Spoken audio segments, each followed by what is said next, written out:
So, yo, as y'all, a lot of y'all know that tank fight coming up, right? This weekend. So, yo, we're gonna talk about that, right? What I'm talking about in this one here, we're gonna title this one, Fighting, Sparring versus Actual Fights. Because you gotta realize, a lot of cats, when they sparring, they make the mistake of taking a sparring session and have it build them what is called a false sense of security. You get what I'm saying by that? Let me explain it. Say me and this cat here, let's say this is a real person.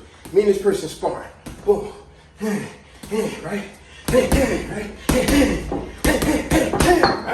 We going at it, right?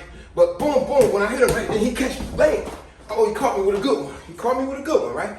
That's all it is. You caught me with a good one, I caught you with a good one.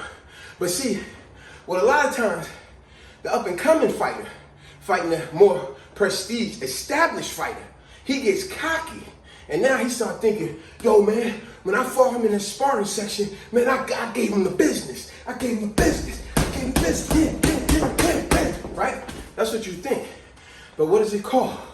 It's really called it's building a false sense of security. Because let me tell you something. When you in sparring, you better give me a good one. Otherwise, you ain't got no business in this ring with me in the first place. It's the only reason you in this ring with me is because you supposed to be the best talent that they got at the time.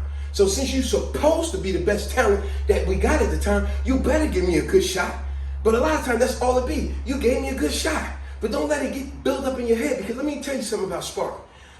It's like southpaw. I'm gonna go ahead traditional. Right? Let me tell you something about sparring. When you're sparring, it is a reason why they wear protective headgear. They might even have a bigger belt on, whatever the case, right? That's why. It's to protect each other. Because you might have an upcoming fight, he might be having an upcoming fight. But one thing for sure, y'all don't want to really hurt one another and mess up y'all fight that's coming up. But you're supposed to make it as real as possible as it can possibly be. So that's why the headgear, the protective gear, but we still supposed to give each other the business. Supposed to still give each other the business, right? You make it as real as possible. But I always thought it was amazing how some fighters, and we know throughout history, it's always that fighter who sparred this other fighter, who's the champ. They go, man, when we had a sparring session 5 years ago, they go, man, I gave him the business, man. And the other fighter be like, what? Man, you better have gave me the business. Like I said earlier, the only reason you in this ring, because they say you're supposed to be good. You're supposed to be giving me a challenge. That's why you're here. Otherwise, if you wasn't, you wouldn't be in this ring.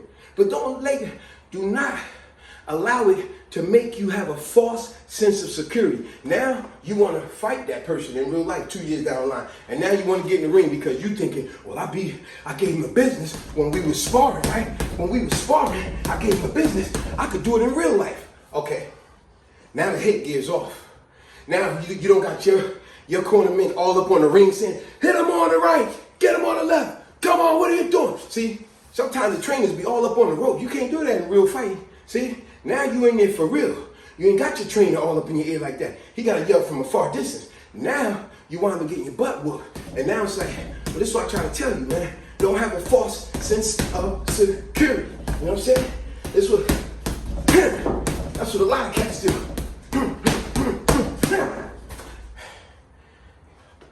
Hoping for a good fight this weekend. You know I'm a Tank fan to the end.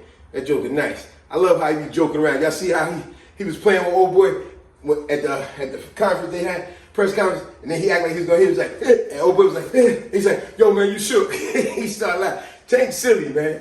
Tank be out here silly as heck. But yo, peace.